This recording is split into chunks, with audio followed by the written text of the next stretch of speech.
silence. N'hésitez pas à vous rapprocher encore un peu plus. Vous êtes un petit peu plus nombreux que ce qu'on avait prévu. Mais pas pour le buffet, donc ça ira pour tout le monde. Et si vous m'entendez, tout le monde m'entend bien au fond? A priori ça va. Donc là je pense qu'on a atteint presque la capacité maximale de la salle. 10 000 personnes selon les organisateurs. 350 selon la gendarmerie. Mesdames et messieurs les maires de notre circonscription, mais aussi des autres territoires. Mesdames et messieurs les conseillers départementaux.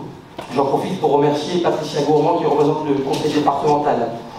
Mesdames et messieurs les présidents des communautés de communes. Mesdames et messieurs les adjoints et élus municipaux, vous êtes nombreux ce soir. Mesdames et messieurs les représentants des corps d'armée. D'abord, mon général, cher Hubert Charvet, commandant l'école de gendarmerie de Dijon. Le colonel Benoît Chauvin, représentant le général de division Sylvain Laniel, commandant la région de gendarmerie Bourgogne-Franche-Comté et du groupement de gendarmerie de la Côte d'Or. Le lieutenant-colonel Étienne Royal, cher Étienne, délégué militaire départemental adjoint. Le chef de corps par suppléance, Christophe Adam, représentant le colonel Andrieux du 511e régiment de train d'Auxonne. Le général de division de gendarmerie, cher Pascal Hurtaud, aussi présent des amis de la gendarmerie de Côte d'Or. Le chef d'escadron, Nicolas Rosette, est excusé. Je crois que la gendarmerie est un petit peu occupée ce soir. On avait prévu plus de présents, mais il y a beaucoup d'activités en ce moment. Le chef d'escadron, Rémi Muller, commandant la compagnie de gendarmerie de Dijon.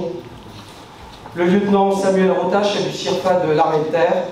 Le major Valérie Casano, commandant la brigade de gendarmerie de Mirebeau-sur-Bèze. J'espère que je n'ai oublié personne dans les autorités militaires, vous m'en excuserez, mais il y a effectivement beaucoup de monde ce soir. Monsieur le chef de corps du centre d'incendie et de secours de Mirebeau-sur-Bèze, Thibaut Girard. Mesdames et messieurs les représentants des chambres consulaires, la chambre d'agriculture, des métiers de l'artisanat, du commerce, les syndicats professionnels, les chefs d'entreprise, les acteurs économiques. Mesdames et messieurs les représentants des services de l'éducation nationale, monsieur le directeur des services de l'éducation nationale, David Muller, merci pour votre présence. Mesdames et messieurs les principaux et professeurs, et mesdames et messieurs les représentants des associations qui sont venues nombreuses. Mesdames et messieurs, et j'aurai l'occasion dans mon discours de citer un certain nombre d'autres personnes. Chers amis, pour débuter cette cérémonie de vœux, je souhaite remercier en premier lieu Michel Lenoir, maire de Saint-Julien, ainsi que son conseil municipal pour l'accueil qui nous est fait ce soir en nous mettant cette très belle salle à notre disposition. Je veux saluer également Ludovic Rochette, président de l'association des maires de Côte d'Or et président de la communauté de communes Nord-Gétille, dont nous sommes ici au cœur ce soir. Je veux bien sûr aussi vous saluer toutes et tous en vos grades et qualités pour votre présence nombreuse. Vous êtes a priori près de 400 ce soir et je tenais sincèrement à vous en remercier. Quel plaisir de retrouver des visages amicaux dans une salle apaisée et dont la volonté est, je le crois, de préparer l'avenir de nos territoires et de notre pays. Je tiens à souligner que vous êtes nombreux dans cette salle à avoir l'honneur d'être élus par vos fonctions et de représenter nos concitoyens avec engagement. Je sais aussi que vous êtes bien trop nombreux à subir au quotidien les incivilités, les insultes et la violence. Cette violence a bien sûr une origine et concerne aussi tout particulièrement celles et ceux qui font fonctionner nos institutions. Je pense aux forces de l'ordre, aux professeurs, aux services de secours, aux professionnels de santé et plus largement à ceux qui œuvrent à rendre un service public de qualité au quotidien avec les moyens qui sont les leurs. L'avènement des réseaux sociaux est un grand bouleversement sociétal. Ils ont bien sûr leur utilité.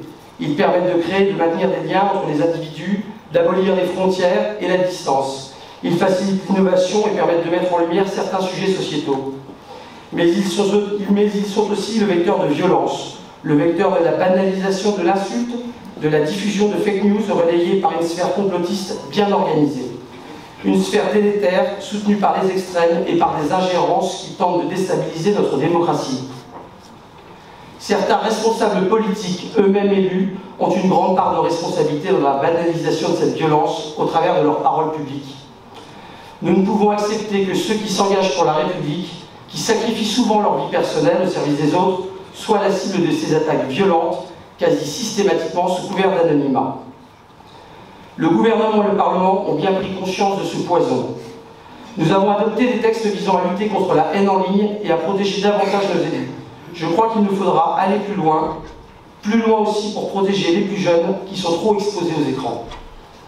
J'ai voulu à titre personnel forcer ce message en quittant le fameux réseau social X, ex-Twitter, et d'ailleurs très peu d'entre vous y sont, vous avez bien raison.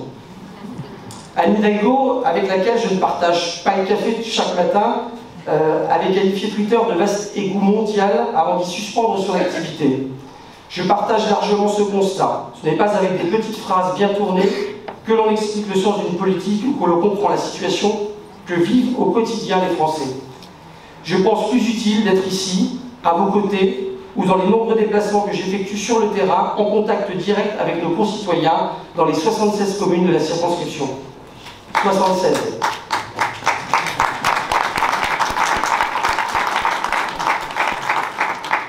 Et c'est justement l'occasion de revenir avec vous sur mon action à vos côtés en 2023. Quelques chiffres d'abord pour illustrer mon activité et celle de l'Assemblée nationale. Pas moins de 306 heures en hémicycle, près de 70 heures en commission défense et bien davantage pour travailler les textes que nous avons été amenés à examiner.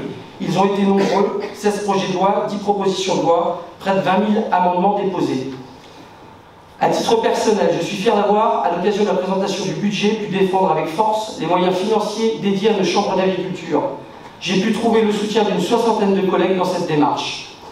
Je suis fier d'avoir pu obtenir des moyens supplémentaires pour les scènes de musique actuelles comme la Vapeur à Dijon. Je suis fier de m'être engagé aux côtés des mandataires indépendants à la protection des majeurs ou encore des personnels de la sécurité sociale qui méritent des revalorisations salariales. Je suis fier de m'être engagé sur le sujet du bien-être animal, la revalorisation des retraites agricoles et les conditions de vie et de logement de nos étudiants. Certes, nous devons mener encore de nombreux combats, mais ceux-ci ont un coût. Ce coût, c'est la dette, 3 000 milliards. Il faudra donc trouver de nouvelles recettes et chercher de nouvelles économies. J'ai par exemple proposé des pistes sur la fiscalité des transactions financières ou sur la taxation du kérosène pour les vols intérieurs. Mais il y aura bien évidemment d'autres pistes. Au quotidien, ce sont aussi plusieurs dizaines d'habitants qui rencontraient des difficultés que nous avons été amenés à accompagner avec mon équipe. Des difficultés sur des questions de logement, d'emploi, d'accès aux soins, de coût de l'énergie ou encore d'accès à Internet. 2023, ce sont aussi de nombreux déplacements à votre rencontre. 30 000 km environ et un jeu de pneus neufs. Beaucoup de déplacements à la rencontre des citoyens sur tout le territoire, à ma permanence, avenue Maréchal Lyoté, le 80. Elle vous est ouverte, je le rappelle, à l'occasion des nombreux événements aussi que vous organisez. À la rencontre des élus, des gendarmes, des militaires, des soignants, des travailleurs sociaux, des bénévoles, des associations qui prennent soin de vous et de nous au quotidien, des entreprises, de nos aînés et plus largement de toutes celles et ceux qui font vivre ce territoire. Il y a un an, le 27 janvier 2023, à Mirebeau-sur-Bèze, j'avais prôné des vœux de courage et de responsabilité. Je crois sincèrement que c'est dans ces termes que nous avons œuvré au service des Françaises et des Français et au service de cette circonscription.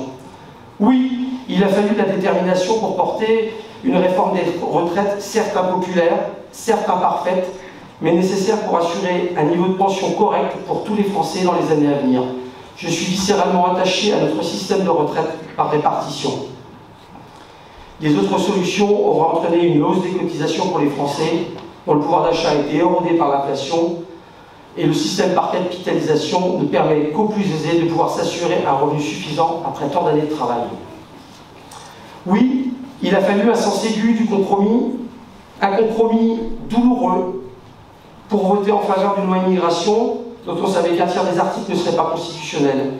Un vote douloureux pour moi, je l'ai dit avec sincérité, et je l'assume. Un texte pour lequel je regrette sincèrement, le débat nous a été confisqué par l'Alliance contre nature d'une opposition composée de l'extrême gauche, de l'extrême droite et d'une partie des Républicains. Le Conseil constitutionnel a, comme nous le savions, retoqué ces dispositions, et heureusement. Que reste-t-il de ce texte? Une plus grande fermeté, c'est vrai, envers les étrangers délinquants, avec une levée de certaines de leurs protections pour le respect bien évidemment de leurs droits fondamentaux. la possibilité pour les juges des détentions et libertés de garder en rétention ceux qui s'attaquent à l'ordre public, et la création d'un fichier des mineurs non accompagnés délinquants.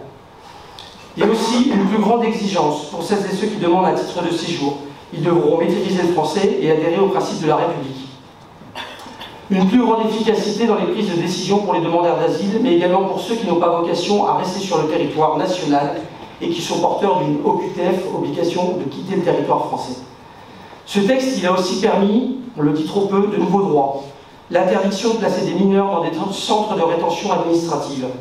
La possibilité pour les préfets de régulariser des travailleurs sans papier dans les métiers de détention. Je suis chaque semaine en lien avec le préfet pour régulariser des dossiers de personnes dont c'est d'urgence, qui ont un travail et qui ont besoin d'un logement et qui ont besoin d'une stabilité. Il s'agira d'un titre de séjour d'1 an délivré au cas par cas à condition d'avoir résidé en France pendant un certain temps. Et cette demande, elle pourra se réaliser sans l'aval de l'employeur. Cette disposition à laquelle j'étais particulièrement attaché et qu'il faudra renforcer perdure dans la loi qui sera promulguée. Ne nous y trompons pas, notre pays aura besoin de main-d'œuvre dans un contexte où notre pays vieillit et où sa démographie est en berne. Je pense particulièrement au métier du bâtiment, de l'aide à la personne, de la restauration. Il aura fallu aussi du volontarisme en 2023 pour réaffirmer le principe d'autorité et de laïcité dans nos établissements scolaires. Le cap fixé par Gabriel Attal, quand il était ministre de l'Éducation nationale, était attendu. La lumière revient. Il est clair. Le redoublement n'est plus à tabou. Le report des épreuves de spécialité du baccalauréat en juin et non plus en mars permet d'obtenir une véritable année scolaire. Le harcèlement scolaire est désormais une grande priorité et vous connaissez mon engagement pour cette cause. J'entends les polémiques autour de l'actuel ministre de l'Éducation nationale. Je vous le dis, je serai toujours libre dans mon expression publique. Je le redis, si tout citoyen a le droit de scolariser ses enfants dans l'établissement de son choix, les responsables politiques ont un devoir et une exigence, la sincérité et une parole mesurée et respectueuse. Je soutiendrai toujours, oui, je soutiendrai toujours l'école publique et nos enseignants. Et je regrette vivement les propos de la ministre. Il va être très difficile pour elle de rétablir la confiance. Il aura fallu de l'énergie pour porter la loi plein emploi. Si les oppositions de la NUPES et du RN voulaient qu'on ne touche à rien, nous avons fait le choix de promouvoir la valeur travaillée, en réorganisant les acteurs du service public de l'emploi autour d'une structure rebaptisée France Travail, en augmentant l'offre d'accueil des jeunes enfants, en favorisant l'accès à l'emploi des personnes en situation de handicap, en conditionnant le versement du RSA à la réalisation de 15 heures hebdomadaires d'activité, avec souplesse et bienveillance, que ce soit en formation, en action de remobilisation ou par des immersions en milieu professionnel. C'était une nécessité pour réinsérer les personnes au chômage de longue durée, parfois désocialisées et qui ne se sentaient oubliées. Nous en voyons les premiers résultats. Je ne comprends pas la position d'une partie des élus de la gauche qui s'est opposée à cette réforme. Que l'on soit de gauche ou de droite, pour moi, nous avons en partage la valeur travail. Le travail, c'est l'émancipation, et en dehors de Fabien Roussel, avec lequel je ne bois pas non plus le café tous les jours, je regrette que trop peu de personnalités se soient saisies de cette question. La majorité a pris ses responsabilités pour mettre en œuvre des mesures nécessaires pour tendre vers le plein emploi. Et ce plein emploi, nous y sommes déjà dans certains bassins d'emploi de la Côte d'Or. Vous le comprenez, au travers de ces 4 exemples de réformes, la majorité, à l'Assemblée nationale, certes relative, a pris ses responsabilités. Nous devrons poursuivre le travail avec force et vigueur en 2024 autour de plusieurs textes importants dont je souhaite vous faire part.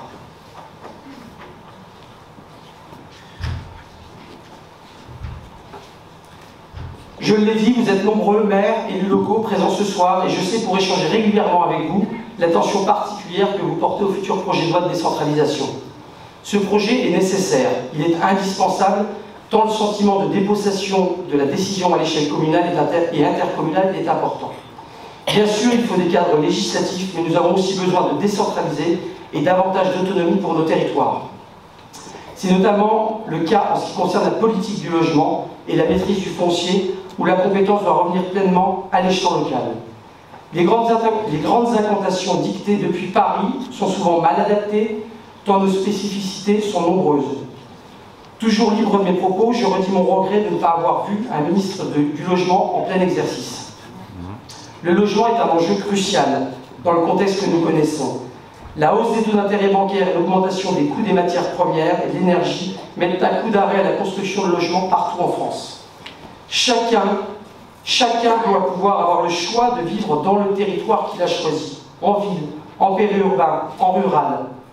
Je crois donc sincèrement que le zéro artificialisation net ZAN est un objectif collectif nécessaire afin de protéger la biodiversité, de protéger nos terres agricoles et de préserver notre ressource en eau, mais son application apparaît cependant trop rigide et il est probable qu'il faille revoir une partie de la copie dans les mois qui viennent.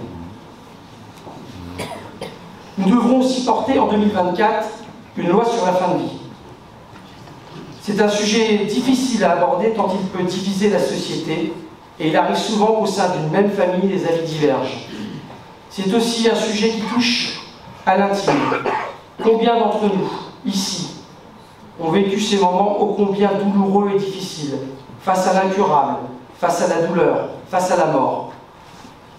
Pour autant, il nous faut ouvrir le débat, car on ne peut plus fermer les yeux sur ces familles nombreuses qui franchissent les frontières de la Suisse, des Pays-Bas ou de la Belgique pour trouver une solution à leur souffrance.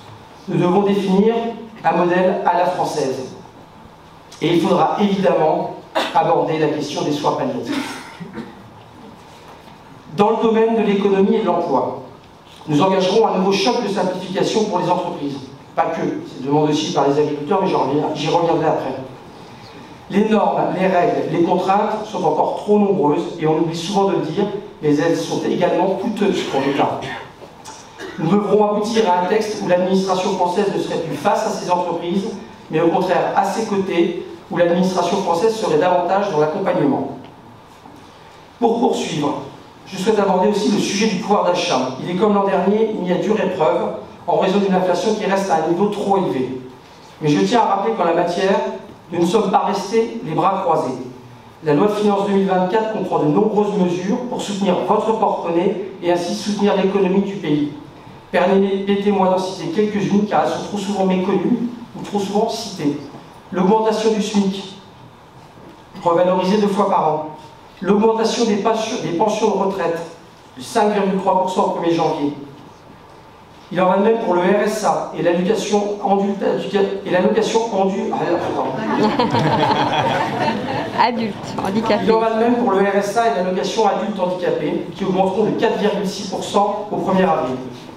Le prêt à taux zéro est maintenu jusqu'en 2027 et une 4e tranche de revenus a été créée pour que davantage de foyers puissent en bénéficier.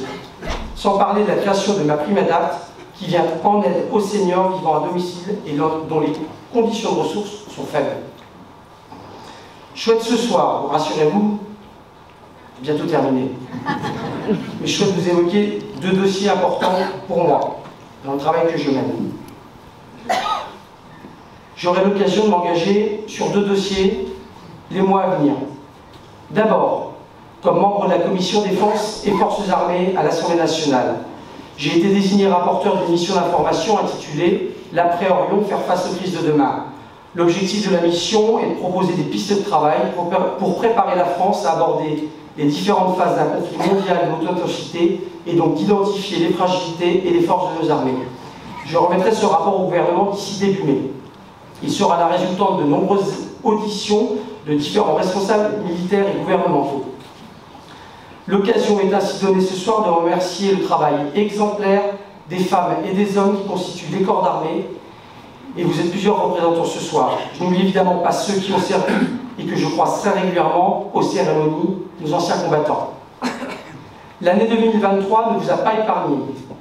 Les émeutes de juin, les violences du quotidien, les conflits internationaux, en Ukraine, en Israël et en Palestine, ou ceux dont on parle moins mais qui sont tout aussi effrayants, les massacres au Darfour, le conflit au Haut-Karabakh, la montée du terrorisme dans la région sahélo-saharienne, le respect des droits humains en Éthiopie, j'y étais la semaine dernière, je pourrais vous en parler longuement. La piraterie en mer Rouge, l'expansion de la Chine et de la Russie en Afrique sont autant de sujets pour lesquels notre vigilance est absolue. La loi de programmation militaire votée en 2023 avec des moyens inédits illustre notre volonté de réparer nos armées et mieux les doter, les préparer aux plus graves menaces. La nouvelle année ne permettra sans doute aucun répit tant les engagements sont encore nombreux. La lutte contre le terrorisme, l'organisation des Jeux Olympiques, les 80 ans de la libération, autant de sujets qui obligeront notre présence, votre présence sur le terrain. Plus que de remerciements, je vous demande à toutes et tous ce soir d'applaudir nos gendarmes, nos policiers, nos militaires et nos pompiers.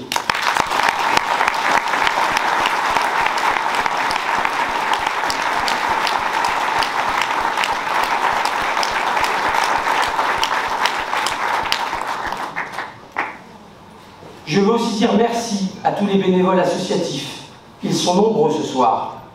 Ils œuvrent souvent aux côtés des forces de l'ordre, mais toujours aux côtés des populations.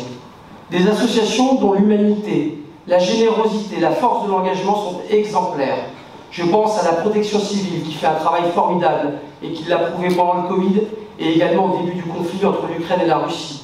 Je salue son président présent dans cette salle. Je pense aussi à la Croix-Rouge qui ne manque jamais à l'appel de l'encadrement des manifestations.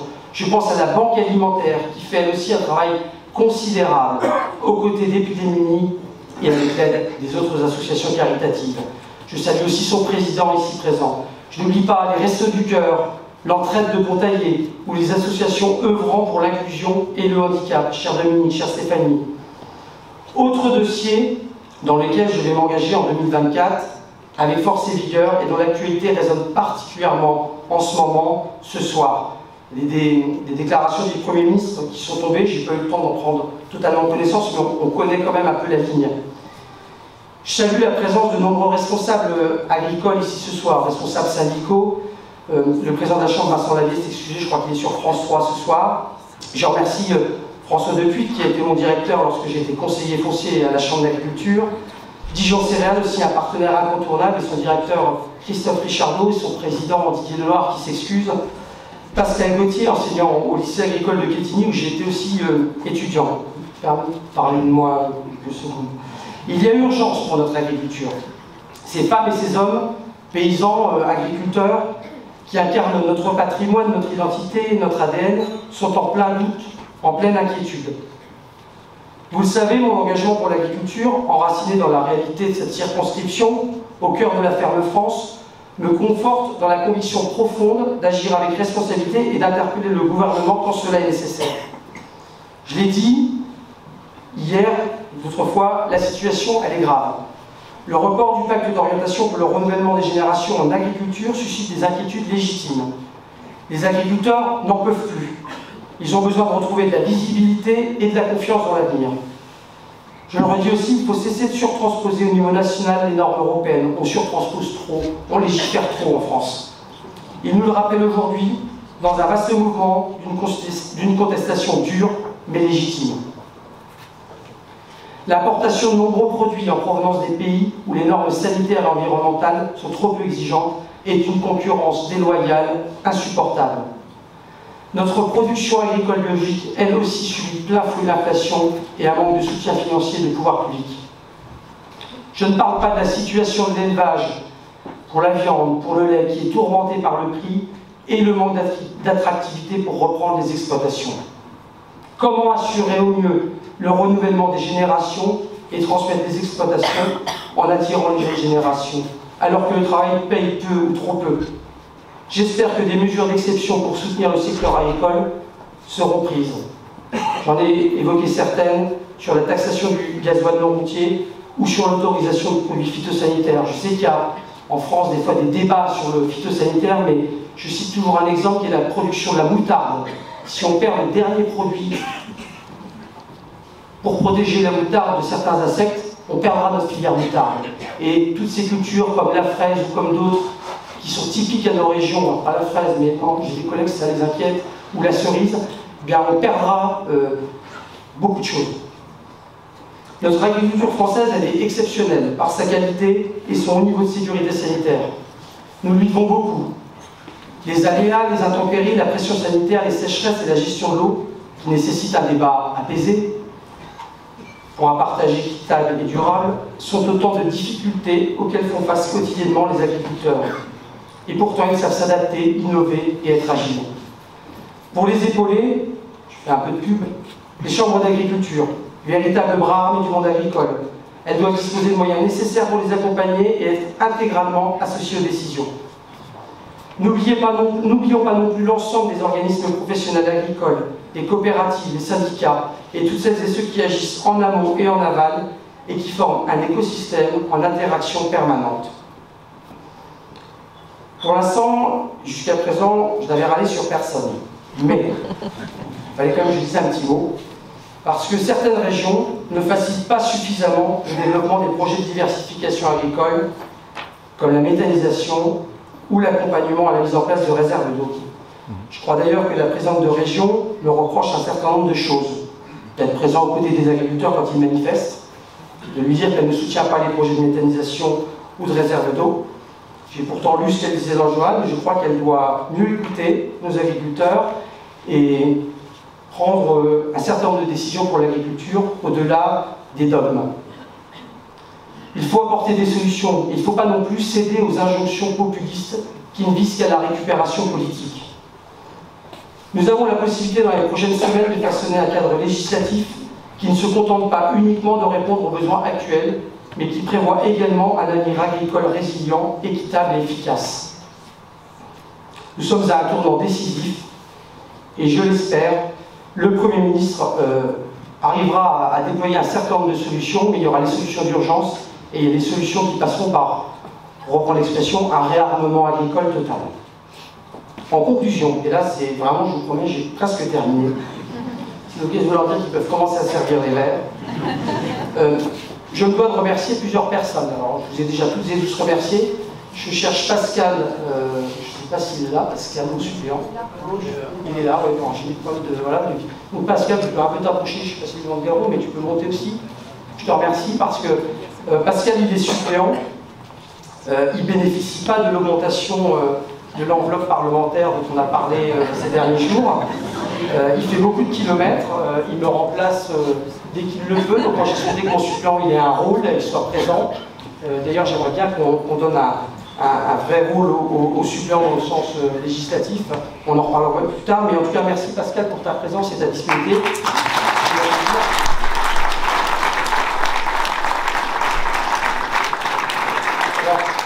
J'avais choisi il y a 18 mois pour être mon suppléant, parce que déjà Pascal est un ami, mais parce que si Pascal est avant tout un maire rural, et donc je pensais qu'il fallait un équilibre, et je pense qu'on arrive à garder cet équilibre tous les deux pour avoir toujours un pied dans le rural, un pied dans l'urbain, comme j'aime le dire. Je dois aussi remercier mon équipe. Alors là, elle est un peu partout, mais j'y arrive quand même. Alors ils sont très nombreux, vous pouvez monter comme ça, les gens vous identifieront. Ça, s'ils ont une demande à vous faire, ils viendront vous voir. C'est ça l'objectif. Donc, j'en ai déjà deux qui sont à Dijon, Jordan et Claire, tout au bout, et puis aussi Stéphane. Donc Jordan, beaucoup le connaissent ici, c'est un peu le couteau suisse. Il essaie de répondre à toutes les situations. Claire a fait beaucoup de liens avec les maires, elle gère mon agenda chaotique, les réservations de train chaotiques, mais pas que ça. Ce sont tous les deux des collaborateurs, je dis couteau suisse. Donc voilà, Stéphane, il a une activité professionnelle, mais comme il aime travailler plus pour gagner plus, c'est un peu son ADN. Il m'accompagne beaucoup le week-end pour me soulager un peu. Je disais, il y a 1 an et demi, j'ai besoin de personne pour me conduire, et puis il s'est avéré que il fallait que de temps en temps, j'évite de prendre le volant pour des raisons de fatigue. Et puis l'équipe s'est un peu renouvelée sur Paris. Donc j'avais Pauline qui est à mi-temps avec moi, puisque je la partage avec un autre député du Rhône, qui est lui aussi beaucoup sur les questions agricoles. Donc Pauline suit le travail législatif à Paris et les questions agricoles. Et puis, parce qu'il faut aussi accompagner les jeunes dans leur évolution professionnelle, dans leur avenir, les former. Jade, qui a rejoint l'équipe aussi là tout récemment, début d'année, qui fait un master en alternance. Elle est en alternance avec nous 3 jours par semaine. Et elle a une spécialité, c'est... Est-ce que quelqu'un... Non, je vais arrêter de parler.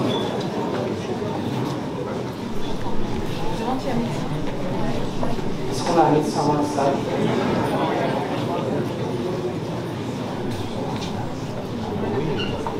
Ah oui. Ouais. Mince. Bon. On va essayer de s'occuper de monsieur. Si vous vous avez besoin de vous asseoir, on a des chaises, on va ramener des chaises. C'était le temps que j'accélère. Bon, je remercie l'équipe qui est présente, le groupe de musique Cité Jeune-Ken qui va nous faire une activité musicale. Ça va bien se passer. Je vais essayer de terminer par des vœux optimistes et vous dire que pour vous, pour vos familles, je vous souhaite une très belle année 2024. Évidemment des vœux de santé, mais aussi des vœux de joie, de bonheur, des moments quotidiens qui comptent dans nos vies. Et puis des vœux de réussite personnelle et collective pour vos entreprises, vos associations et pour tout ce que vous aurez à cœur de créer, de construire, de partager avec votre entourage. Enfin, des vœux pour la France. Nous connaissons tous ici le contexte national et international dans lequel nous évoluons. Le simplisme consiste à dire que tout va mal et que tout ira mal. Alors faisons des vœux de réalisme, des vœux où l'on a conscience des difficultés sans pour autant tomber dans le catastrophisme, des vœux de volontarisme et surtout des vœux de fraternité. Je vous remercie pour votre attention et puis je vous invite à aller vous rafraîchir un peu si c'est nécessaire. Merci.